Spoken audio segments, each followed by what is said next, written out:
अगर आप आने वाले दिनों में एयर इंडिया से सफर करने की प्लानिंग बना रहे हैं तो अपनी जेब थोड़ी और ढीली करने के लिए तैयार हो जाइए। हम ऐसा इसलिए कह रहे हैं क्योंकि बढ़ती हुई तेल की कीमतों ने एयरलाइंस की कमर तोड़ दी है और अब इसका सीधा असर आपकी टिकट की कीमतों पर पड़ने वाला है। आज के इस वीडियो में हम जानेंगे कि एयर इंडिया ने फ्यूल सरचार्ज में कितना बदलाव किया है और आपकी फ्लाइट अब कितनी ज्यादा महंगी होने वाली है। दुनिया भर में जेट फ्यूल की कीमतों में तेजी से बढ़ोतरी हो रही है, जिसके बाद एयर इंडिया ने अपने घरेलू और इंटरनेशनल दोनों तरह की उड़ानों के लिए फ्यूल सरचार्ज के स्ट्रक्चर में बदलाव किया है। नए रेट्स कल यानी कि 8 अप्रैल से लागू हो जाएंगे और 10 अप्रैल से कुछ खास इंटरनेशनल रूट के लिए इसमें और भी बदलाव किए जाएंगे। एयरलाइंस का कहना है कि ये कठोर फैसला बढ़ती लागत के दबाव के कारण ही लिया गया है। इंटरनेशनल एयर ट्रांसपोर्ट एसोसिएशन यानी कि IATA के अकॉर्डिंग दुनिया भर में जेट फ्यूल की कीमतें पिछले कुछ हफ्तों में लगभग दोगुनी हो चुकी है। फरवरी के आखिर में जो कीमतें $99.40 प्रति बैरल थी, वो 27 मार्च तक बढ़कर $195.19 प्रति बैरल पहुंच गई है। एयरलाइन ने अब एक फिक्स सरचार्ज के बजाय दूरी के बेसिस यानी कि डिस्टेंस के बेसिस पर नया स्ट्रक्चर अपनाया है। 500 किलोमीटर तक की उड़ानों के लिए आपको 299 का एक्स्ट्रा सरचार्ज देना होगा।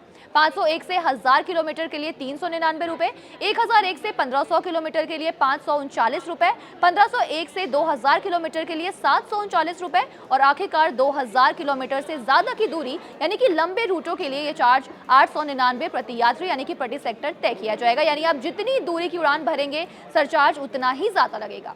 ये कदम सरकार के उस फैसले के बाद उठाया गया है जिसमें घरेलू एविएशन टरबाइन की कीमतों में बढ़ोतरी की लिमिट 25% तक की कर दी गई थी। इससे एयरलाइन को कीमतों में संतुलित करने की छूट मिली है और खास बात यह है कि ये बढ़ा हुआ सरचार्ज सिर्फ एयर इंडिया ही नहीं बल्कि पूरे एयर इंडिया ग्रुप पर लागू होगा, जिसमें एयर इंडिया एक्सप्रेस की उड़ानें भी शामिल है। इंटरनेशनल रूट पर एविएशन फ्यूल की कीमतों पर कोई कंट्रोल न होने की वजह से एयरलाइन ने ज्यादा फ्यूल सरचार्ज लागू किया है। ये शुल्क अलग अलग इलाकों के हिसाब से लगेंगे, जैसे कि सार्क देशों के लिए ये $24 से शुरू होकर, जिसमें कि अफगानिस्तान, बांग्लादेश, भूटान, इंडिया, मालदीव्स, नेपाल, पाकिस्तान और श्रीलंका शामिल है। नॉर्थ अमेरिका और ऑस्ट्रेलिया जाने वाले रूटों के लिए $280 तक जाएगा। दूसरे इलाकों में पश्चिम एशिया के लिए $50, दक्षिण पूर्व एशिया के कुछ हिस्सों के लिए $100, सिंगापुर के लिए $60, अफ्रीका के लिए $130 और यूरोप के लिए $205 का शुल्क लगेगा।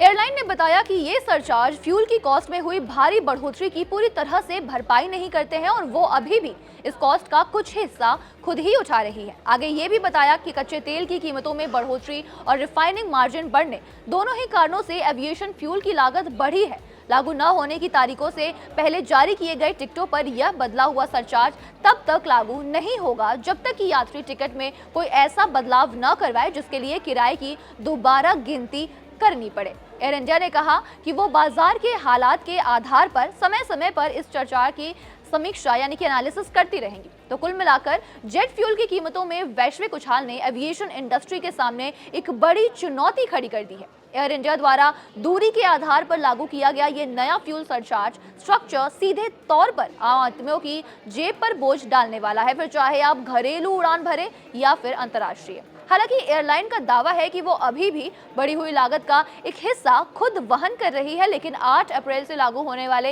ये नियम साफ संकेत देते हैं कि आने वाले समय में हवाई सफर और भी ज्यादा महंगा हो सकता है। ऐसे में यात्रियों के लिए ये बेहतर रहेगा कि वो अपनी यात्रा की प्लानिंग और बुकिंग समय रहते ही कर ले, ताकि फ्यूचर में होने वाले किसी भी और आकस्मिक बदलाव या फिर किराए की बढ़ोतरी के प्रभाव से बचा जा सके। फिलहाल इस खबर में इतना ही। बाकी इस खबर पर आप क्या सोचते हैं, आपकी क्या राय है, हमें कमेंट बॉक्स में लिखकर जरूर बताएं।